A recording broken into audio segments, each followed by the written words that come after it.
జాతీయవాద జర్నలిజానికి అసలైన వేదిక నేషనలిస్ట్ హబ్ ని సబ్స్క్రైబ్ చేసుకోండి. నోటిఫికేషన్స్ కోసం బెల్ ఐకాన్ పై క్లిక్ చేయండి. So Kishore, what do you think is happening with BRS? I mean, as you said just now, as you mentioned, Bala, this is unprecedented, right? Unprecedented. Parties lose elections, parties win elections. I mean, especially in Telangana or in the formerly United Andhra Pradesh, we have seen Congress and TDP slug it out at election time.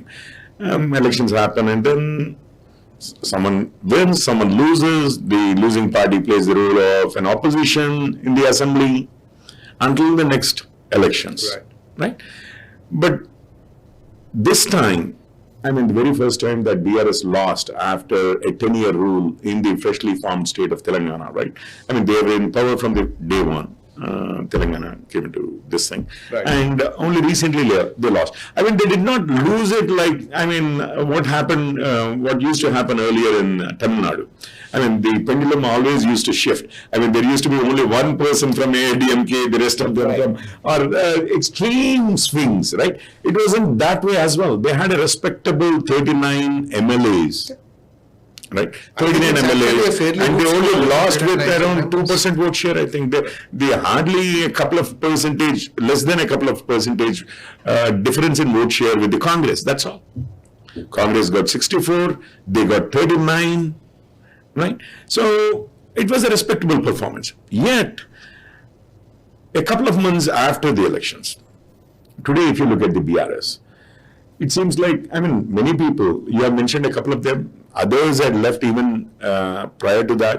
No, I took these two names because these are the latest very ones interesting. and they're in the, you know, they're on top of... I mean, there's something very interesting happening. Agenda too. Exactly. So, you look at the Nagar Karnool BJP candidate, you look at the Zahirabad BJP candidate, they're both from, they're existing MPs, right, of the current Lok Sabha. They have shifted to the BJP and then taken tickets from the BJP. Similar is the BRS MLA and exactly. MP from Chevilla who went to Congress. And compare this. Yes, exactly. The Chevilla MP, Ranjit, he moved to the Congress, right, from BRS. So, on top of it, the Haruri Ramesh case, I mean, the Warangal one, was where he was assured a ticket. He did not want to contest on it. He came to the BJP, and he's turning on the BJP ticket right now, right? And the Kadiyam Kavya one is even more interesting. She took the ticket, I mean, which Aruri Ramesh was offered earlier, but since he declined to contest, and then Kadiyam Srihari, you know, is a very senior leader, had been a deputy chief minister in the BRS government as well. So he was asked to, I think, contest, but he's an MLA currently. So he's wanted his daughter to contest. So his daughter came in, right? And then she took the ticket, went to the ground. 3 days later, as you said, wrote a damning letter saying, because of so-and-so reasons, I mean, I cannot defend BRS anymore. And then she shifted in a couple of days, got the Congress ticket, and now she's the Congress candidate, right? So, what you see here is not just the MP candidates thing. I mean, there is also a lot of MLAs going and meeting. I mean, Danam Nagendra case, right? The other one. He is an MLA. He went to the Congress, joined the Congress, and took the ticket, MP ticket from Secunderabad. So, an existing MLA changes parties, takes the MP ticket from Congress, right? You see all of this, it's not just the MPs whose term has expired almost like another month or so, but even the MLAs. Not to forget Mr. Keshav Rao. Keshav Rao, senior, exactly. So, all of this, and the MLAs themselves going and meeting Revant Reddy, and Revant Reddy saying, if you open the gates, see, it is not that we have to attract them. They're already knocking our doors. They're actually pushing our gates. We haven't opened them. The moment we open them, entire BRS is going to become empty. Right? So why this situation? I mean, I have not seen this with ADMK, we have not seen this with TDP, we have not seen this with maybe even RJDs of the world, and you know, I mean, so many other parties, the SP, right? So many other parties across the LDF, UDF parties in Kerala, right? We have not seen this happening. But why with BRS? That's what, I mean. That is the question. Why with BRS? Thinking.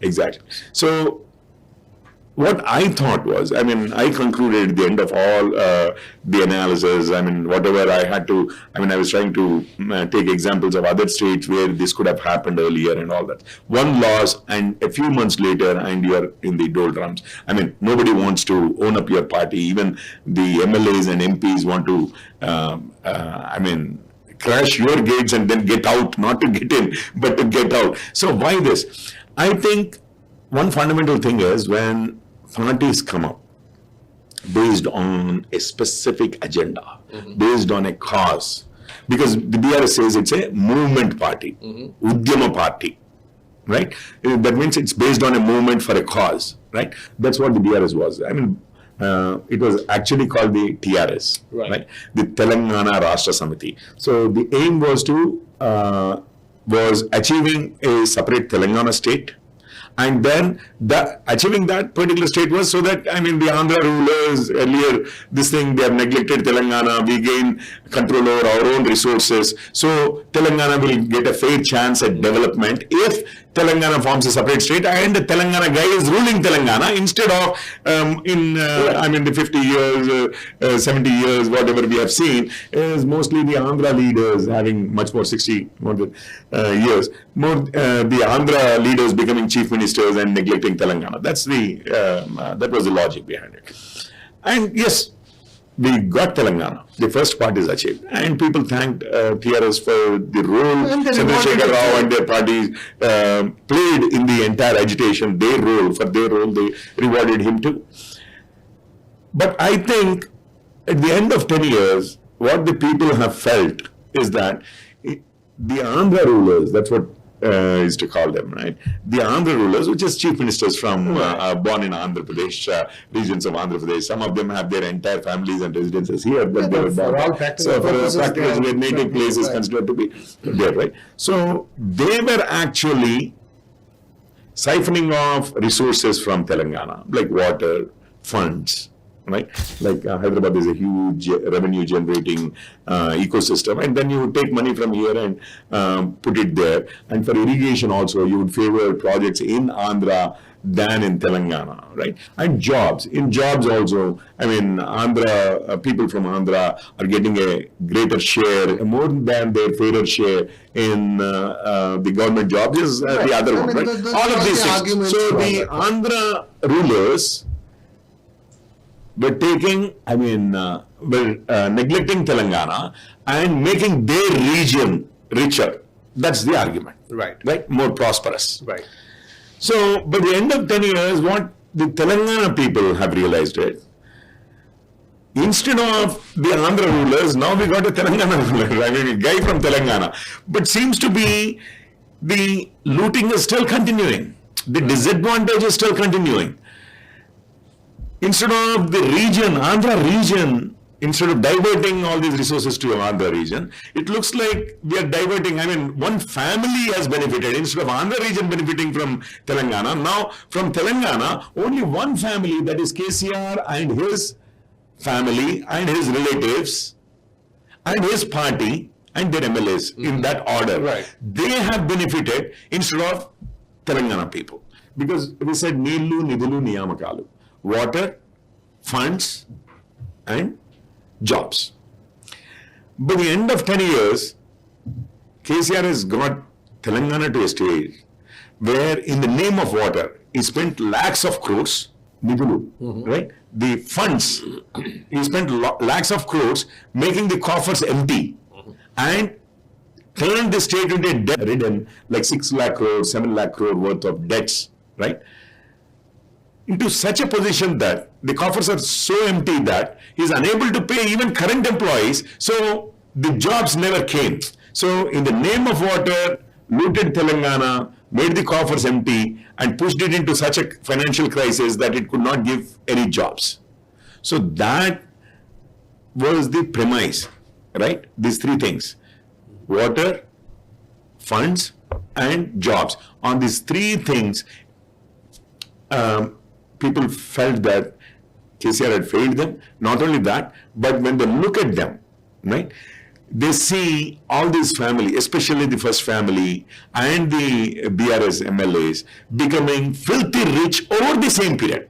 While the public coffers are empty, the private persons associated with KCR, his family, his relatives, and the entire thing. So, what this is, but corruption is common, right? In India, I mean, we have seen so many states, so many places.